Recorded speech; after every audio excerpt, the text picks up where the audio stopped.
सिकंदर साहब, ये फरमाइएगा कि इस वक्त जो मुल्की सियासी हालात हैं वो मईशत में किस कदर बिगाड़ पैदा कर सकते हैं और कर चुके हैं? दुनिया भर में पॉलिटिक्स इसी तरह होती है, कम ज़्यादा आप रेशो को वो कर सकते हैं, बिल्कुल इसी तरह एक दूसरे पे इल्ज़ाम तराजी होती है।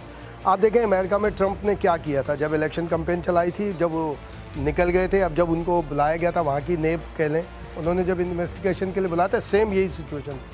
लेकिन इकनॉमी पे असरअंदाज नहीं होती। जो आपका ये टॉपिक है बिल्कुल है, हमें इकनॉमी और पॉलिटिक्स को हम ये कहते हैं कि जो मुल्क के हालात होते हैं वो इकनॉमी पे असरअंदाज होते हैं, एक हद तक होते हैं, इतने ज़्यादा नहीं होते जितना पाकिस्तान में डिस्कस किया जाता है। पाकिस्तान में जो टाइकून्स हैं, जो एक कार्टेल है, जो गैंग अप हुए में हर उसके, आप आटे का ले लें, चीनी का ले लें, घी, ऑयल वगैरह, पेट्रोल, सारी चीज़ों के एक कार्टेल अलग-अलग बने हुए।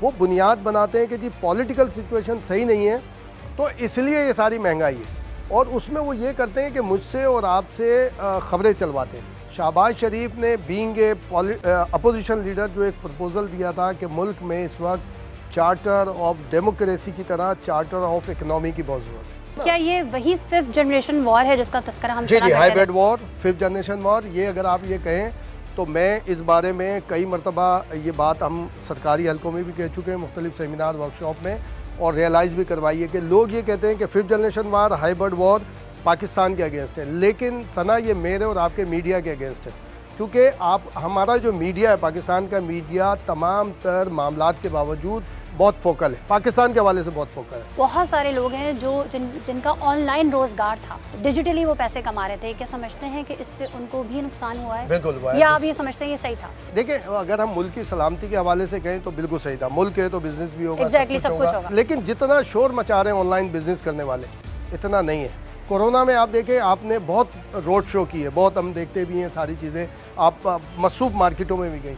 आप ईमानदारी से बताएं, कोरोना में नुकसान हुआ है, इन बिजनेसमैन ने, पाकिस्तान के बिजनेसमैनों ने अरबों रुपए बनाए, लेकिन वो आपको, मुझे, कॉमन मैन को 5 रुपए की फैसिलिटी देने को तैयार नहीं है। किसी भी मुल्क का जो मुस्तकबिल होता है वो उसकी यूथ के हाथों में होता है। इससे हम यूथ को क्या मैसेज दे रहे हैं? यूथ को हम यूज़ कर रहे हैं, यूटिलाइज नहीं कर रहे, हम उन्हें होप नहीं दे रहे। तो हमें अपनी यूथ को कॉन्फिडेंस में लेना चाहिए, यूटिलाइज करना चाहिए, यूज़ नहीं करना चाहिए। अच्छी बात भी है, लेकिन शर्म की बात भी है ना कि कोई फलाई इदारा वो आपको कंप्यूटर में या आपको जो डिजिटल जो भी एक है उसके अंदर आपको IT कोर्स करवा रहे हैं। अच्छा, जो हमारी आवाम है वो बेसिकली अगर देखा जाए तो बड़ा पिसा हुआ तबका है, बिजली महंगी, गैस महंगी। असल मसला है वेजेस का, डिस्ट्रीब्यूशन सही नहीं है। कि हम बात करते हैं महंगा हो गया, महंगा हो गया, महंगा हो गया।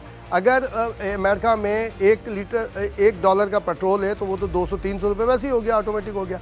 हमारे यहाँ वेजेस कम है, जो हमारे यहाँ वेजेस हैं अगर वो सही लेवल पे आ जाएं तो मैं समझता हूँ रिसोर्सेज नहीं है ना लोगों के पास। हाँ, रिसोर्सेज है, इनकम के रिसोर्सेज हाँ, कम है। इनकम के वो बहुत कम है, और हम उनकी डायरेक्टिव्स भी सेट नहीं कर रहे। पूरी दुनिया में एहतजाज होता है, लेकिन हमारे यहाँ बदकिस्मती से एहतजाज रिकॉर्ड कराने के नए तरीके हैं, अपनी अमलाक को नुकसान पहुँचाया जाता है। पाकिस्तान की सियासत में सबसे बदतरीन बात यह है कि मुखालिफ के पेट के ऊपर और इज्जत के ऊपर लात मारी जाती है। एग्जैक्टली, सही है। जातियात पे आ जाते हैं। सियासी हलचल, इसका जो ऊंट है किस करवट बैठेगा और आवाम को क्या सुकून मिल सकेगा? देखिए, आवाम को सुकून खुद हासिल करना पड़ेगा। अब आप जैसे हमारे खासतौर पे ओवरसीज़ पाकिस्तानी में तो बार बार उनसे बात करता हूँ कि देखें, आप किसी भी सियासी जमात का हिस्सा हो, एक्टिविटी आप पाकिस्तानी के तौर पर